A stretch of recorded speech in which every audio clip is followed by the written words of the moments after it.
సంజయ్ గారితో జాన్సన్ గారితో అందరితో కలిసి అక్కడ రైతులతో ముచ్చటించి అక్కడ కొనుగోలు ఎట్లా జరుగుతున్నాయో తెలుసుకునే ప్రయత్నం చేసినప్పుడు రైతులు కొన్ని విషయాలు చెప్పారు.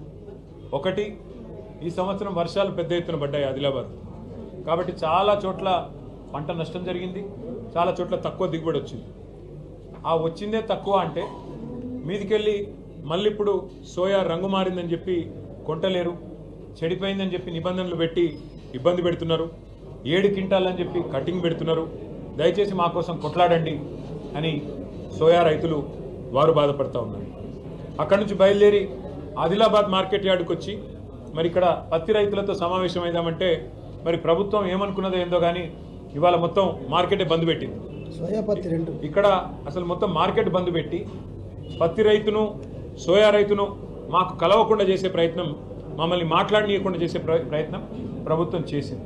అయినప్పటికీ వేలాదిగా రైతులు తరలి వచ్చి వారు ఈరోజు కొనుగోలు లేకపోయినా మరి కేసీఆర్ గారి బృందం వస్తున్నది, బీఆర్ఎస్ వాళ్ళు వస్తున్నారు అని చెప్పి వారందరూ వచ్చి మాకు వారి బాధను డీటెయిల్డ్గా చెప్పినారు. వాళ్ళు చెప్పిన 4 అంశాలు. కపాస్ కిసాన్ యోజన, కపాస్ కిసాన్ అనే ఒక యాప్ ఒకటి తీసుకొచ్చి అనవసరంగా దానివల్ల కొనుగోళ్లలో లేని జాప్యం జరిగే విధంగా ఇవాళ ట్రైనింగ్ ఇవ్వకుండా, ఓరియంటేషన్ ఇవ్వకుండా, ఎవరికి చెప్పకుండా ఈ యాప్ ద్వారా మాత్రమే అని చెప్పి ఇబ్బంది పెడుతున్నారు. దయచేసి ఆ యాప్ తీసేయండి. గతంలో ఎట్లయితే మార్కెట్ యార్డ్కి వచ్చి డైరెక్ట్గా అమ్ముకునే పరిస్థితి ఉండేనో అది తీసుకురండి. నెంబర్ 1 వాళ్ళు చేసే రిక్వెస్ట్. ఎందుకంటే ఇక్కడ ఆదిలాబాద్లో ఉండే రైతన్నల దగ్గర, వాళ్ళ దగ్గర అందరి దగ్గర స్మార్ట్ ఫోన్లు ఉండాలనే తప్పకుండా పరిస్థితి ఏమీ లేదు. రెండవది కనెక్టివిటీ చక్కగా లేదు.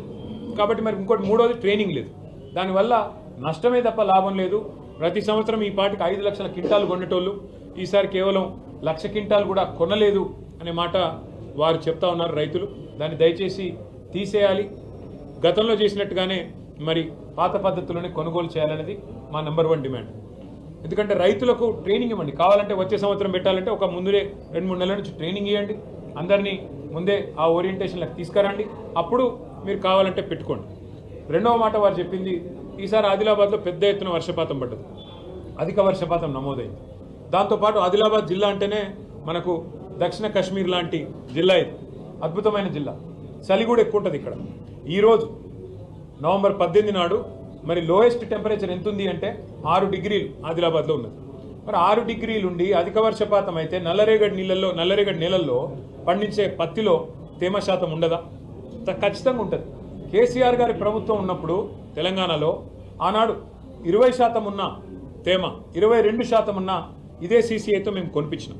కానీ ఇప్పుడున్న ప్రభుత్వం పట్టించుకోకపోవడం వల్ల రాష్ట్ర ప్రభుత్వం, కేంద్ర ప్రభుత్వం కూడా మరి విదేశాల నుండి తెల్ల బంగారం పత్తిని దిగుమతి చేసుకోవాలనే ఒక ఆలోచన ఎందుకు చేసిండ్రో, వాళ్ళకి ఎందుకు అవసరం ఏర్పడ్డదో మాకు తెలియదు. కానీ వాళ్ళు అట్లా చేయడం వల్ల, విదేశాల నుండి పత్తి దిగుమతి చేసుకోవాలని ఒక ఒప్పందం కుదుర్చుకోవడం వల్ల ఇవాళ మన దేశంలో ఉండే పత్తి రైతులందరినీ కూడా ఆగం చేసే ప్రయత్నం కేంద్ర ప్రభుత్వం చేస్తున్నది. తన ఆలోచన లేని విధానాల వల్ల కేంద్రం ఇబ్బంది పెడుతుంటే ఇక్కడ ఉండే ప్రభుత్వం రాష్ట్రంలో వీళ్ళు కూడా పట్టించుకోకపోవడం వల్ల ఇవాళ ఆదిలాబాద్ పత్తి రైతులు ఆగమవుతూ ఉన్నారు. మాయిశ్చర్ కంటెంట్ అనే ఒక నిబంధన పెట్టి 8 నుంచి 12% మధ్యన ఉంటేనే కొంటామని, అది కూడా మాయిశ్చర్ ఎట్లెట్లా పెరిగితే అట్లట్లా మీకు రేటు తగ్గిస్తామని చెప్పి వాళ్ళు సీసీఐ అధికారులు నిబంధన పెట్టడం వల్ల ఇవాళ 8,110 రూపాయలు క్వింటాల్కు రావాల్సిన రైతన్న కేవలం 6,200 రూపాయలు వచ్చి పెద్ద ఎత్తున దాదాపు 1,800-1,900 రూపాయలు నష్టపోయే పరిస్థితి ఇవాళ ఇక్కడ ఆదిలాబాద్లో ఉన్నది. దాంతోపాటు 7 క్వింటాల్లే కొంటాం అనే నిబంధన పెట్టినారు. ఈ 7 క్వింటాల్ అనే నిబంధన కరెక్ట్ కాదు. 13 క్వింటాల దాకా ఖచ్చితంగా కొనాలి. కొన్ని ప్రాంతాల్లో ఇప్పుడే రైతులు చెప్తున్నారు, మా దగ్గర జైనత్ ఉన్నది, బేలా ఉన్నది, ఆ మండలాల్లో కొన్ని దగ్గర 15-18 క్వింటాలు కూడా పండుతుంది ఎకరానికి.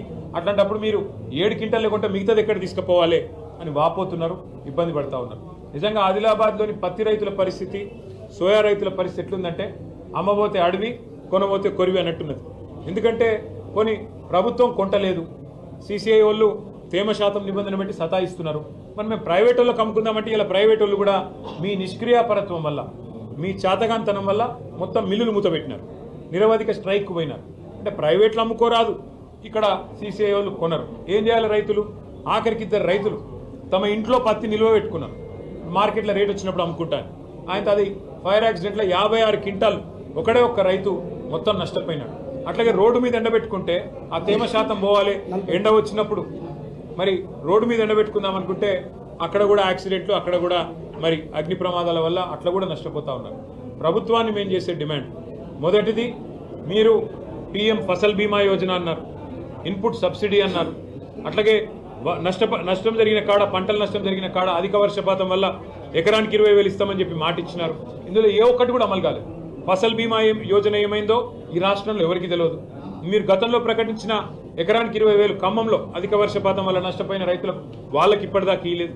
అట్లాగే మీరు కనీసం ఎన్యూమరేషన్ కూడా చేయలేదు ఈ సంవత్సరం. ఎక్కడ అధిక వర్షపాతం వచ్చింది, ఎక్కడ పంట నష్టం వచ్చింది, వాళ్ళకి ఏం చేయాలి, నేను క్యాబినెట్ మీటింగ్ అయింది. ఇంతకంటే ఇంపార్టెంట్ ఇష్యూలు ఏముంటాయండి? రాష్ట్రంలో 50 లక్షల ఎకరాల్లో పత్తి వండుతుంది. మీకు తెలుసు, ఆదిలాబాద్లో, పూర్వ వరంగల్ జిల్లాలో, పూర్వ ఉమ్మడి మహబూబ్నగర్ జిల్లాలో, ఉమ్మడి ఖమ్మం జిల్లాలో పెద్ద ఎత్తున, నల్గొండ జిల్లాలో పెద్ద ఎత్తున పత్తి వండుతుంది 50 లక్షల ఎకరాల్లో. మరి 50 లక్షల ఎకరాల్లో పండే పంటకు సంబంధించి క్యాబినెట్లో చర్చ ఉండదు. తేమ శాతంతో బాధపడుతున్న రైతుల గురించి చర్చ ఉండదు. ఎక్కడ అధిక వర్షపాతం జరిగింది, ఎక్కడ పంట నష్టం జరిగింది, చర్చ ఉండదు. ఇన్పుట్ సబ్సిడీ ఎక్కడ ఇవ్వాలి, చర్చ ఉండదు. నష్టపరిహారం ఎక్కడుండాలి, చర్చ ఉండదు. కేంద్ర ప్రభుత్వ రైతు వ్యతిరేక విధానాల మీద చర్చ ఉండదు. మరి ఎందుకు క్యాబినెట్ సమావేశాలు? కేవలం రాజకీయపరమైన అంశాలేనా? అందుకే మేము రాష్ట్ర ప్రభుత్వాన్ని కోరేది, మీరు తక్షణమే స్పందించి కేంద్ర ప్రభుత్వం మీద ఒత్తిడి తీసుకురండి. మేము ఇక్కడికి వస్తున్నామంటే నేను అక్కడ ఏదో వీడియో కాన్ఫరెన్స్ పెట్టినట్టు యాక్టింగ్ చేసిండు వ్యవసాయ మంత్రి గారు. వీడియో కాన్ఫరెన్స్ పెట్టి ఏదో కేంద్రంతో మాట్లాడుతున్నట్టు. అంటే నిన్నటిదాకా మేల్కోలేదా మీరు? నిన్నటిదాకా మీకు తెలియదా? 5 లక్షల క్వింటాలు ఈ పాటు కొనుగోలు అయిపోవాలి, 1,00,000 క్వింటాలు దాటలే కొనుగోలు. అది చెప్పలేదా మీకు? పరిస్థితి ఎంత దారుణంగా ఉందో, ఎంత ఇబ్బందికరంగా ఉందో ఆదిలాబాద్లో పరిస్థితి. అందుకే మేము రాష్ట్ర ప్రభుత్వాన్ని డిమాండ్ చేస్తున్నాం, మీరు కనీసం యూరియా ఇవ్వలేకపోయినా, మీరు కనీసం కరెంట్ చక్కగా ఇస్తలేరు, రైతు బంధు టైంకి ఇస్తలేరు, రుణమాఫీ చక్కగా చేయలే. అయినా రైతులు కష్టపడి పంటలు పండిస్తే వాళ్ళకు మద్దతు ధర కూడా ఇవ్వకుండా, కొనుగోలు కూడా చక్కగా చేయకుండా ఇంకా ఎంత రాచి రంపాన పెడతారు? ఇది పద్ధతి కాదు. అందుకే 21 తారీఖు నాడు ఈ ఆదిలాబాద్ అన్నదాతలందరూ కలిసి అఖిలపక్షంగా ఏర్పడి మా పార్టీని కూడా అడిగినారు, మీరు కూడా రావాలా, రహదారుల దిగ్బంధం చేద్దాం, జాతీయ రహదారుల దిగ్బంధం, అట్లయితేనే కేంద్ర ప్రభుత్వానికి తెలుస్తుందని చెప్పి బోరస్ దగ్గర, ఇచ్చోడ దగ్గర 2 పాయింట్లలో వారు పెద్ద ఎత్తున వారు ధర్నా పెట్టినారు. దానికి మా నాయకుడు అనిల్ జాదవ్ గారు, మా కోవలక్ష్మి గారు, మా జోగురామన్న గారు, మా ఆదిలాబాద్ జిల్లా నాయకత్వం మొత్తం, ఆసిఫాబాద్ జిల్లా నాయకత్వం మొత్తం హాజరవుతారు. తప్పకుండా దానిలో మా పార్టీ కూడా పాల్గొంటుంది. రైతుల తరఫున పోరాటం చేస్తాం. అట్లాగే మా కేసీఆర్ గారు ఇవాళ మమ్మల్ని అందరినీ, శాసనసభ్యుల బృందాన్ని, అదేవిధంగా సీనియర్ నాయకుల బృందాన్ని ఇక్కడికి పంపడంలో ఒకటే కారణం ఉంది. రాష్ట్ర వ్యాప్తంగా అటు వరంగల్లో, ఖమ్మంలో, మహబూబ్ నగర్లో, నల్లగొండలో, అన్ని జిల్లాల్లో కూడా ఇవాళ మా నాయకులు పర్యటిస్తూ ఉన్నారు. రాష్ట్ర ప్రభుత్వం మీద ఒత్తిడి తేవాలా, కేంద్ర ప్రభుత్వం మీద ఒత్తిడి తేవాలా, అన్నింటికి మించి రైతుకు భరోసా ఇవ్వాలా. ఒకటే రోజు మొన్న పత్తి రైతులు ఇద్దరు ఆత్మహత్య చేసుకునే పరిస్థితి. ఈ 2 ఏళ్ల కాంగ్రెస్ ప్రభుత్వంలో 700 పైచిలకు రైతులు ఇప్పటికే ఆత్మహత్య చేసుకున్నారు. అందుకే వారిలో విశ్వాసాన్ని నింపడానికి మీరు ధైర్యంగా ఉండండి, కొట్లాడదాం, సావద్దు, చచ్చిపోయి సాధించేది ఏమీ లేదు, మీకోసం కొట్లాడడానికి మేమున్నాం అనే భరోసా నింపడానికే వాళ్ళ ఆదిలాబాద్కి వచ్చినాం. ఆదిలాబాద్ తర్వాత బోత్ తర్వాత ముదోలు కూడా పోతున్నాం. అక్కడ కూడా రైతులతో మాట్లాడతాం, వారికి కూడా విశ్వాసాన్ని ఇచ్చే ప్రయత్నం చేస్తాం. ఇలా మేము ఇక్కడికి వస్తున్నాం అనగానే 2 పనులు చేసాం. ఒకటి, సోయా 7 క్వింటాల నుంచి 10 క్వింటాల కొంటమని చెప్పి బుద్ధి తెచ్చుకొని ఒప్పుకున్నారట, సంతోషం. కానీ పత్తి కూడా అదే పని చేయాలి, 7 క్వింటాలకు 13 క్వింటాలు చేయాలని మేము డిమాండ్ చేస్తున్నాం. అట్లాగే రెండోది కూడా చెప్పిరట, ఏది ఫింగర్ ప్రింటింగ్ తీసేసిరు, బయోమెట్రిక్ తీసేసిరు అని చెప్పి, సంతోషం.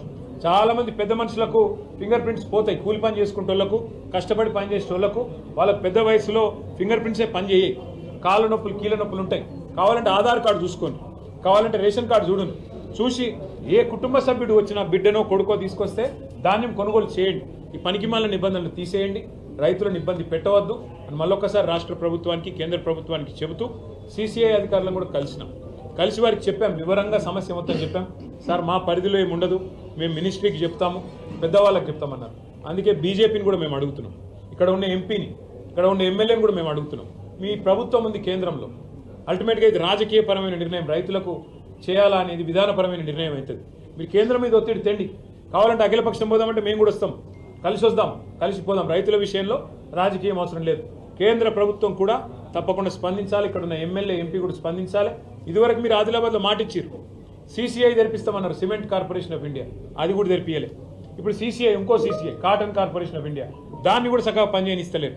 దాంతో కూడా కనీసం రైతులకు సాయం అయ్యేది ఉంటే దాన్ని కూడా చక్కగా నడుపుతలేరు.